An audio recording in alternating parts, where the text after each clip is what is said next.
It's a dark day today, my friend. It's a day where I think punk rock has officially died. Exactly. It's a dark and stormy night.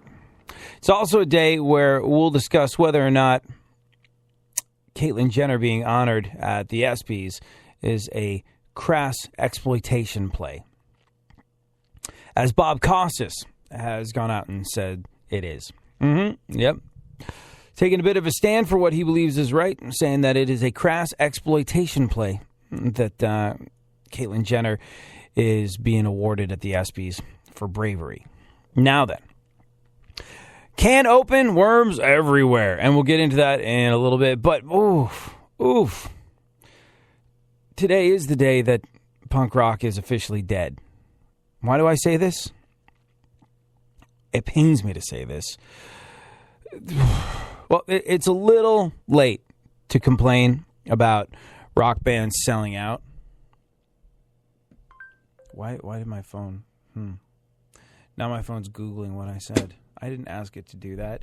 Oh no, machines have become intelligent. Skynet's just a hop, skip, and a jump away.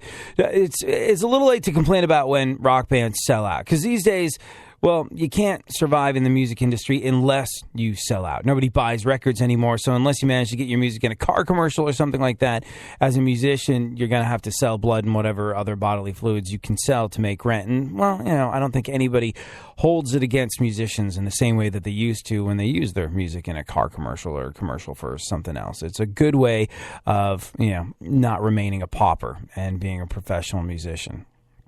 That's now. This was then. It's a bit sadder when a band like the Sex Pistols does it.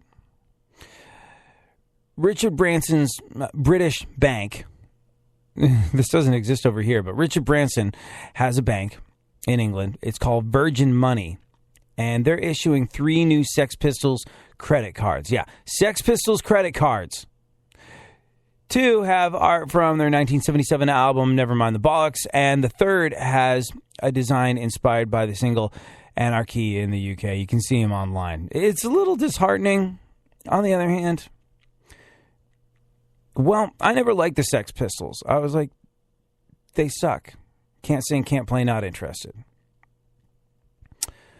Recently, though, I've got a new appreciation for them as I sort of became a little bit more aware of what they stood for in their personal history, what England was like at the time they came along, how truly disenfranchised people of their generation were at the time when they came out. I started to understand a little bit more that the Sex Pistols stood for something. And John Lydon, Johnny Rotten, as much as I used to find him to be an obnoxious, insufferable tool, with age, he's mellowed, and he's got a place in society. He really does. And he seems like, against all odds, a really, really good dude. He also seems like a guy that needs to pay the bills now because, well, the Pistols signed to Branson's Virgin Records in 1977.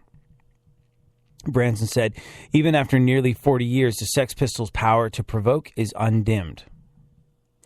Although these days, what they're most likely to provoke, I think, is a call from the collection agency. The cards have an interest rate of 18.9%.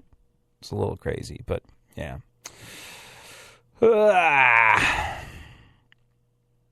It is officially the day that punk rock died, though. That's it. The rebellion that was associated with punk rock music, I look for it. I do. I look for that challenging of authority. And I don't know that I find it anymore. And that's strange. And I think it's because people don't buy music anymore. Look, why would you buy... Why the hell is my phone... Dude, shut up. There must be some sort of... Do you know why it's doing that, Funkhauser? Is it plugged in? No. No. That's like... Oh. Apparently, to Google something, I gotta say, okay, Google it. Aha! See, it did it. Okay. Wow. Never works in the car when I need it, but when it needs to interrupt my radio show, it's right there. Shut up, phone. Where were we? Punk rock is dead. There is no rebellion left. There. Thank you for that, Funkhauser. Punk rock is dead. There is no rebellion left. There used to be rebellion in music, but because nobody buys music anymore, because no one goes out and purchases it anymore. And look, why should they? I'm not, claiming that we should all cling like dinosaurs onto the past, but now more than ever, musicians need to fit in. They need to be liked. They can't have their own voice. They need to have their music put in a car commercial so they can eat and pay rent. Things like that. And should we begrudge them for that? No. But it's hard to come out of the gates rebellious when you're really hoping that Subaru uses your music in the background. So there goes that. And it is a bit of a sad day. One more time, Funkhauser. Punk is dead. All right, then. Is Caitlyn Jenner being exploited, or is Caitlyn Jenner doing some exploitation of her own with the ESPYs? We'll get into that. And when we return, how long do we have, Funkhauser? Oh, not long. Not long? When we return, we'll take a look at the events of today in our segment, My Witness News. In no way, shape, or form fair. Certainly not balanced. Joining the conversation, tweet us at ADSXE, at FunkFM is where we be on the Twitter. Sometimes you just know you're done. You're longing for that shining sun. You walk these streets most every day. You're waiting to get washed away.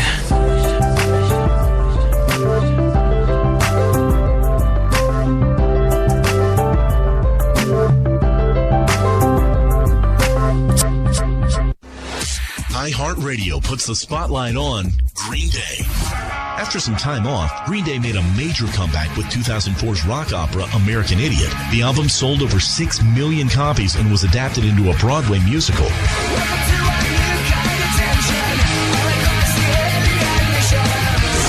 Their next studio album, 2009's 21st Century Breakdown, was also a rock opera and hit number 1 in the U.S., Europe, and the U.K., making it Green Day's best charting album.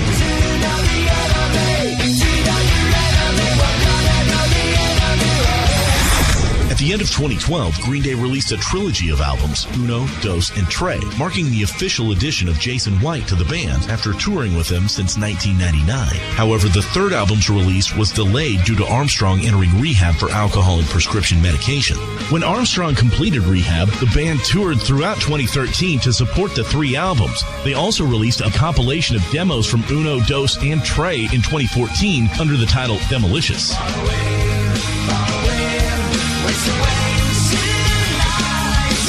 All things Green Day, info, music, and more are on iHeartRadio, keyword Green Day.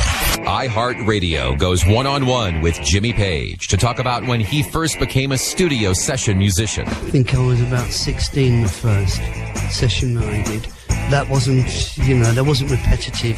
It was at the point when maybe I was 17, 18, that I became sort of a trusted friend within the recording industry, where I was being asked to do sessions day after day after day. And I did sessions with the Kinks, the Who, Can't Explain, the Rolling Stones, not the Beatles. Keep listening to iHeartRadio for more Jimmy Page and all your favorite artists.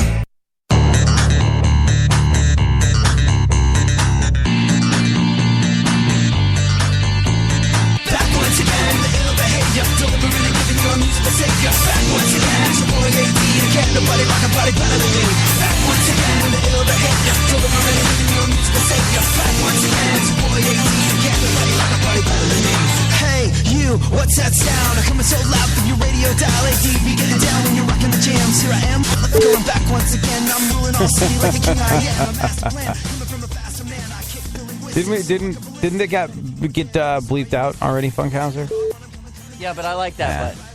Yeah, it's good. It expresses so much with so little.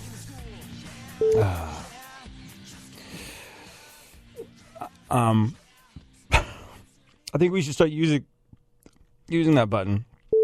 Ooh, breakfast is repeating on me.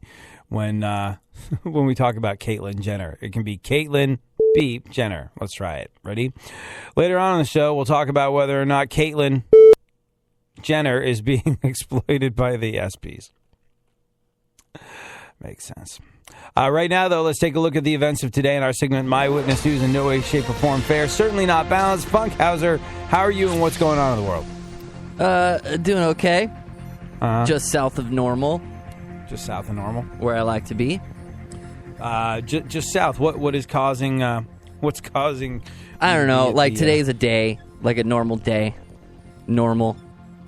So I like to, practice being just a little south of that. Define that however you want.